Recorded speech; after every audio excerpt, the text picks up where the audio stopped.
let's face it, marriage problems can suck the life out of you. Wow, the frustration, the tension, the pain, the fear, you name it. So you get married and you think you're off on this journey that's going to lead you to certainly happiness, these great feelings of love and good things. So you head off on this journey and it's like stuff begins to go wrong. And eventually it makes us veer off course. And we end up being very different people for each other. It's like we're living in these bushes. This bush, it represents that I'm not the same person I used to be. I think very different. These two people were excited to be in a journey together. These two people are almost, these bushes represent kind of the wall we have between each other. Because now this isn't exciting. This is scary. It's frustrating.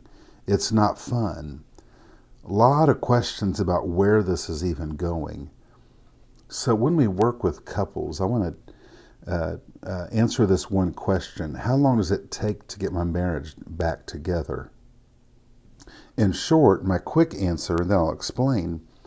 If it took you 10 years to go from here to here, I think you need about a year to get back here.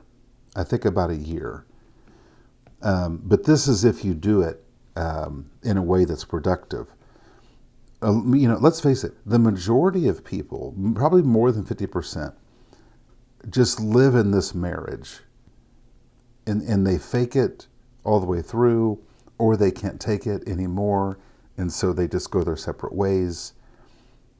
And it's not because we're evil people or bad people. It's because this scenario, living like this, is not fun. It is not exciting. It's not fulfilling. You walk in the door from work and it's not something you look forward to. Something keeps coming up, and it's more fun to be out of the house than in your house. You can only do that for so long. So I understand and feel the pain of all this. So if it took you 10 years to make this journey, it's going to take about 1 year to get back to this life you really want to have together. But let's talk about this. What does the journey back to the path look like? Because many people spend so much time focusing on this stuff that went wrong, and we fight about all the things that go wrong on the journey. We fight about all the stuff, all the arguments. We fight about all of that. But what if it's more important that we understand what this path looks like? So what does the journey back to the path look like? I'm going to tell you, it looks something like this.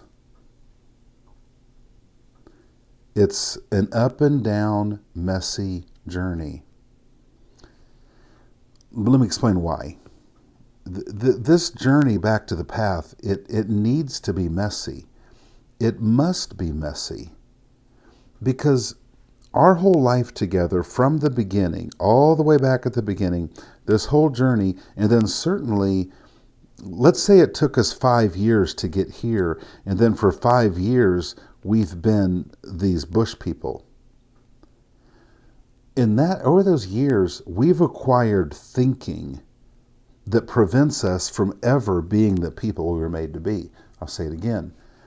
The 10 years that we spent going off track and being in the bushes has caused us to have thinking that will prevent us from ever being these people, not just for each other, but for our kids and even for our life as a whole.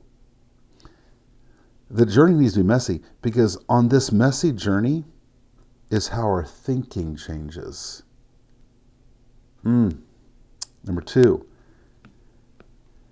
the struggle changes the mindset we gained from the bush. People tend to think that the big problem is this. These bad things happened. That's the big problem. Actually, the big problem are the mindsets that I gained because of this. If I want to, as a person, I can think back to some events that happened in a relationship, and I can let these events steer my thinking for the rest of my life, not just with my spouse, but with anyone I would try to love again. And this happens over and over and over and over again. This is why people who get divorced tend to get married and divorced again and divorced again. It's because we repeat the same cycle. Number 3, what the journey back to the path looks like. Every point of conflict is like a trip to the gym. It works things out. These moments right here is where we work out our thinking. Going to the gym doesn't feel good. You're working out your body. You're doing exercises that aren't easy, but it's working things out. This is something that if we allow ourselves to look at our marriage conflicts like that, it will enable us to keep embracing these moments. Let me draw something that I think is very important that we understand. When it comes to human change, marriage or overcoming a habit or addiction, here's how we tend to think. Okay, I'm going to change. We're going to fix this. And so we take a step, but then as soon as something goes wrong, we tend to think, oh, I'm still this person. And we repeat that same cycle over and over and over again. Let's change. Oh, something went wrong. We're still these people. And we repeat that cycle over and over and over again. Our life becomes a revolving cycle of this. I'm going to change. We messed up. We're still here. I'm going to change. We messed up. I'm still here. We don't let the journey of our life be messy. So what it needs to be is, let's change and realize every time something goes wrong, there's a conflict. This is where we grow and change our thinking, and then we go here. And then something else goes wrong, and we change and we grow. We learn how to love each other. I overcome my fears, and then we go here. This is what the journey looks like. So a couple of final points I want to say. What speeds up this process? Number 1, feedback from a reliable outside source. Because you have never had to take this journey before, how can you possibly know what it feels like or looks like? Keep in mind, if this whole journey, if you're like in a wilderness, and here's this one glorious path, but everywhere else is bushes and trees so thick, you can't possibly get through it. You can't get through it. So you might be 20 miles off of the path. When you're 18 miles off the path, it looks the same. That's why you need feedback from a reliable outside source, because someone else can see it. Because the other person, and maybe it's a coach, maybe it's a mentor, maybe it's a counselor, this person, it's almost like they have a drone that's way up in the sky that they're able to see down and see your pathway. When you're 16 miles away, it still feels or looks like you're 20 miles away. I think you get the point there.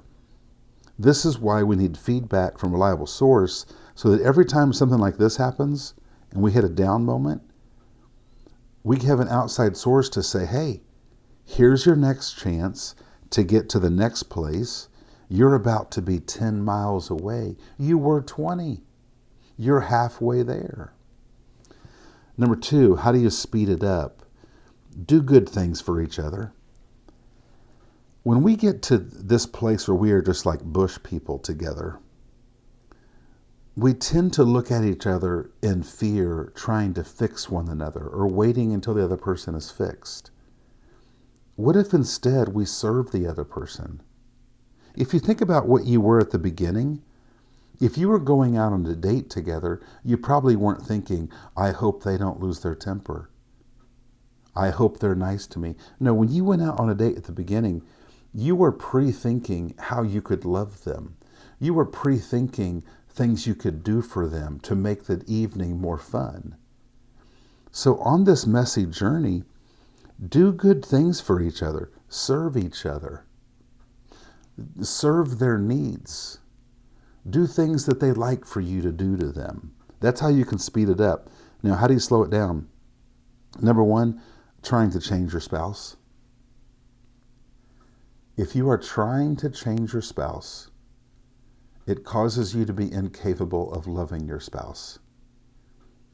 Compare this to any other relationship in your life, even a friendship. Maybe you'd like to go golfing with somebody. How much are you going to enjoy going golfing with somebody if every time you golf, they're always trying to fix how you swing? You don't want to golf with that person. If you go shopping with someone, they're a friend, but they're always critiquing how you dress. They tell you you should dress differently. You should buy something different. And they're critiquing you. You don't want to be with that person. So trying to change your spouse will slow down the process. And secondly, focusing on the problem and focusing on the past will absolutely slow down the process. My friend, I want to emphasize this right here has happened in every marriage. Every marriage. Stuff has happened. And it makes us veer off course in some way. It's inescapable because we're human. Many people think that we have to somehow undo all of this to get back to the people we were made to be. Humans can't do that. Now, don't get me wrong. Two people who love each other and are taking this journey to who they're made to be, they're not afraid to talk about the past. But they're doing it to help them move toward who they're made to be. They're not pointing back at it and saying, I can't believe you did that.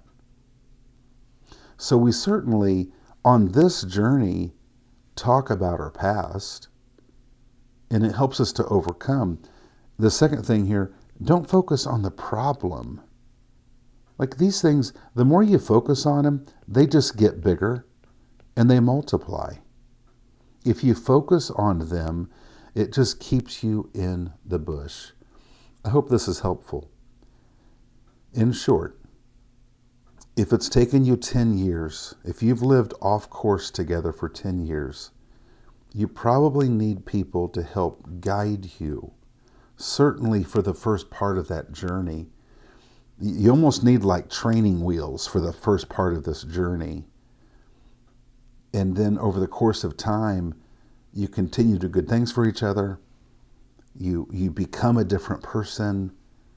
And before you know it, you become these people. So I hope this is helpful. If your marriage has gotten to this place, I want to tell you, there's a lot of hope for you. There is so much hope for you. But there's a pathway. And the pathway isn't to fix the past. It's not to fix the problem. I hope this is helpful. Go take on the day.